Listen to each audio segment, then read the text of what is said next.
मित्रांनो नमस्कार.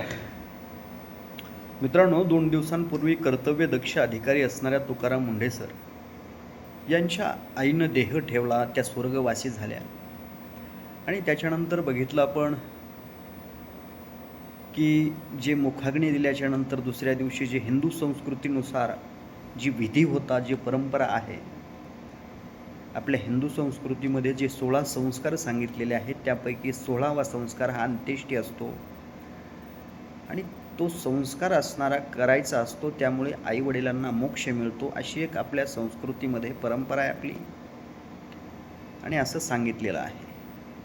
परंतु हे जे तुकाराम मुंढे सर आहेत, त्यांनी असं स्पष्ट केलं, की आईच्या मुखाग्नी दिल्याच्यानंतर दुसऱ्या दिवशी जे रक्षा सावरण्याचा कार्यक्रम असतो, ती आपण सावरतो. हिंदू परंपरेनुसार ती सावरल्याच्यानंतर आपण गंगेमध्ये असणारे विसर्जन करत असतो आणि ते कुठलंही मी करणार नाही. त्यापासून जलप्रदूषण होतं.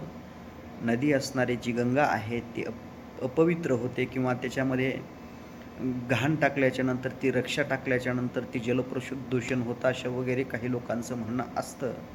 तसंच तेच केलं तुकाराम मुंढे सरांनी. ते निर्णय धाडसी घेतलेला आहे त्यांनी आपल्या आईची रक्षा सावरल्याच्या नंतर आपल्या शेतामध्ये खड्डा करून त्याच्यामध्ये वृक्षारोपण करण्याचं काम केलं.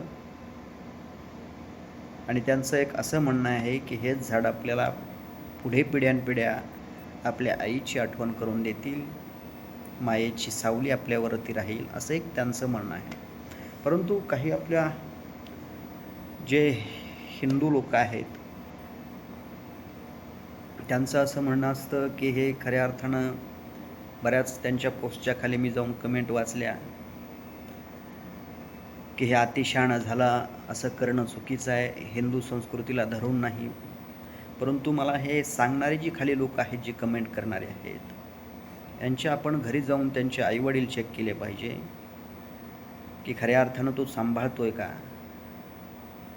फक्त ही विधी करण्यापुरतंच आईवडील आहे. जोपर्यंत आईवडील जिवंत आहेत तोपर्यंत त्यांची सेवा केल्याच्यानंतर कोणाचीही असो, त्यांचा आत्मा आपल्याला जिवंतपणी असणारं आशीर्वाद दिल्याशिवाय राहणार नाही. मग मृत्यू झाल्याच्यानंतर आपण गाजावाजा करण्यामध्ये काय अर्थ आहे? 30-40 हजाराचा महाराज लावायचा, गावामध्ये असणारं गाव जेवण द्यायचं,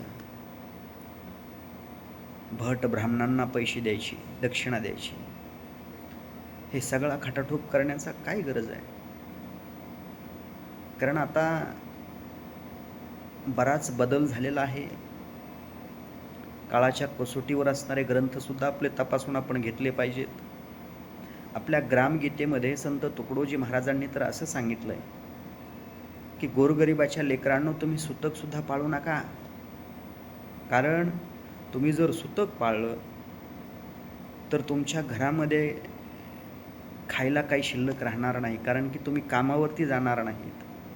जे 10-12 दिवस तुम्ही घरात बसून राहिलं तर तुम्ही काय खाणार? त्यामुळे तुम्ही सुतकसुद्धा पाळू नका. त्या कर्मकांडाच्या फांद्यात पडू नका. मग त्याला आता कुठेतरी तुकाराम मुंढे सरांसारख्या अधिकाऱ्यांनी छेद दिला. इतके लोक शहाणे असते तर वृद्धाश्रम वाढले नसते.